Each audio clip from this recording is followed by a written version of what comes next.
Hello guys, അപ്പോൾ ഇന്നത്തെ video പറഞ്ഞാൽ നമ്മളെ ബൈക്കിൻ്റെ ബാക്ക് ടയർ ചേഞ്ച് ചെയ്യാൻ വേണ്ടിയിട്ടാണ്. അപ്പോൾ ഞാൻ ഇത്രയും കാലം യൂസ് ചെയ്തിരുന്നത് സീറ്റിൻ്റെ സൂം എക്സലാണ്. അപ്പോൾ അതിൻ്റെ സൈസ് പറയുന്നത് 140/70 അപ്പോൾ നമ്മൾ പ്രാവശ്യം പറഞ്ഞ പുതിയ ടയർ പറയുന്നത് അപ്പോളോ ആണ്.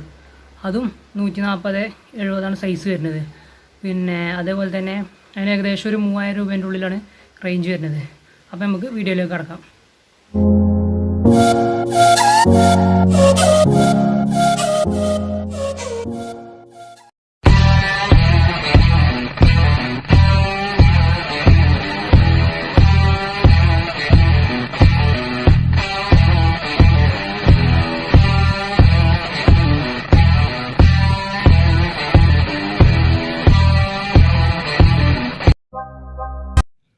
അപ്പോൾ നമ്മളെ ബൈക്കിൻ്റെ ടയർ മാറ്റി കഴിഞ്ഞിട്ടുണ്ട്.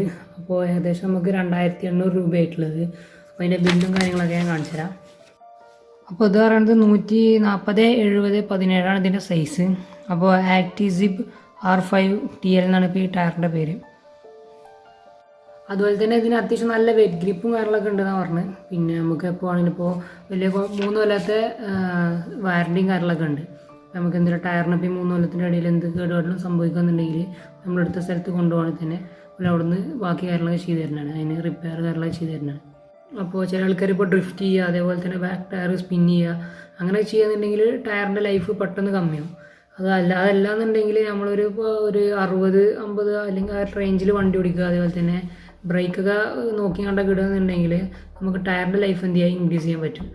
പിന്നെ ടയർ പറഞ്ഞാൽ ഏതെന്നെ ആയാലും ഏകദേശം അതിൻ്റെ ഗ്രിപ്പ് പോയി കഴിഞ്ഞാൽ പെട്ടെന്ന് മാറ്റാന്നല്ല. കാരണം പിന്നെ ഇത് 140 അത്യാവശ്യം വീതിയിലെ ടയറാണ്. ഈ ടയറിൻ്റെയൊക്കെ ഒരു പ്രശ്നം എന്താണെന്ന് വെച്ച് കഴിഞ്ഞാൽ ഇതിൻ്റെ സെൻറ്റർ ഭാഗം എന്ത് ചെയ്യും, പെട്ടെന്ന് തേഞ്ഞു പോകും. എന്നാൽ 2 സൈഡ് എന്ത് ചെയ്യും, അല്ല അതിൻ്റെ ഗ്രിപ്പ് പോയിട്ടുണ്ടാവില്ല, അതിൻ്റെ കട്ടകൾ അതുപോലത്തെ ഉണ്ടാവും. സെൻറ്റർ എന്ത് ചെയ്യും, പെട്ടെന്ന് ഗ്രിപ്പ് പോവുക ചെയ്യുക. അപ്പോൾ നമ്മളെന്ത് ചെയ്യും, ഈ സൈഡ് ഉണ്ടല്ലോ ചെയ്തിട്ട് ടയർ മാറ്റാതെ അങ്ങനെ വെക്കുകയും ചെയ്യും. അപ്പോൾ പെട്ടെന്ന് ഈ സഡൻ ബ്രേക്കിൻ്റെ കാലുള്ള ടൈമിലൊക്കെ നമുക്ക് എന്ത് ചെയ്യും, വണ്ടി കയ്യിൽ നിന്ന് പെട്ടെന്ന് സ്ലിപ്പാവും. പിന്നെ അതുപോലെ തന്നെ ഇതിന് ഒരു വശത്ത് ദോഷമുണ്ടെങ്കിൽ അതുപോലെ തന്നെ ഒരു വശത്ത് ഗുണമുണ്ടാകും. ഇതിൻ്റെ ഗുണം എന്താ വെച്ചാൽ ഇത് കോർണർ ചെയ്യാനൊക്കെ വളരെ നല്ല ടയറാണ്. അതേപോലെ തന്നെ നല്ല റൈഡിങ് കംഫർട്ടും കിട്ടും. കാരണം ടയർ നല്ല വീതിയിലെ കാരണം നല്ല റൈഡിങ് കംഫർട്ടും കാര്യങ്ങളൊക്കെ ഉണ്ടാകും. ഇന്നത്തെ വീഡിയോ നിങ്ങൾക്ക് ഇഷ്ടപ്പെട്ടു എന്ന് കരുതുന്നു. അപ്പോൾ ഇഷ്ടപ്പെട്ടെങ്കിൽ ലൈക്ക് ചെയ്യുക, അതുപോലെ തന്നെ പോരായ്മകളുണ്ടെങ്കിൽ എന്ത് ചെയ്യുക, കമൻറ്റ് ചെയ്യുക. അപ്പോൾ ചാനൽ ഇഷ്ടപ്പെട്ടതെന്നുണ്ടെങ്കിൽ സബ്സ്ക്രൈബും ചെയ്യുക അതുപോലെ തന്നെ. അപ്പോൾ അടുത്തൊരു വീഡിയോ കാണുന്നവരേക്കും സ്റ്റേ ട്യൂൺ, ഗുഡ് ബൈ.